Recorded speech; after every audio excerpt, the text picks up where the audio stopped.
Omar Farouk, il 36enne imam della comunità bengalese di Pieve di Soligo, accusato di aver picchiato i bambini che frequentavano la sua scuola coranica, andrà agli arresti domiciliari. È quanto deciso stamane dai giudici del riesame in merito all'appello presentato dalla Procura di Treviso.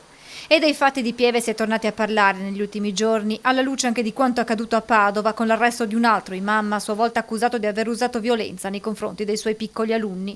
Dalle indagini è emerso che in passato avrebbe avuto contatti proprio con il centro islamico di Pieve di Soligo.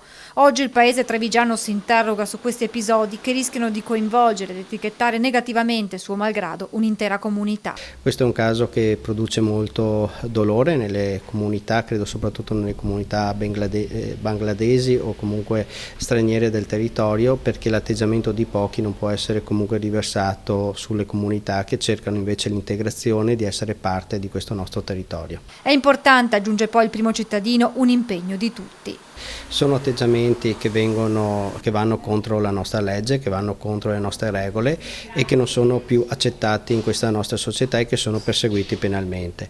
Tante volte manca proprio una spiegazione di quelle che sono le leggi dei paesi per i quali dovremmo lavorare molto proprio per insegnare le nostre regole, e su questo dobbiamo lavorare sia come Stato ma anche come comunità locali. Intanto quanto accaduto a Pieve e a Padova viene duramente condannato anche dalla stessa comunità islamica. Per tutta la regione non va bene per niente per toccare bambino. Io ho studiato anche, c'è mio paese, c'è maestro, imam, tutto quanto, però non ho trovato mai botte. Niente botte. No, botte veramente di lasciare i bambini no, assolutamente no, quello è sbagliato.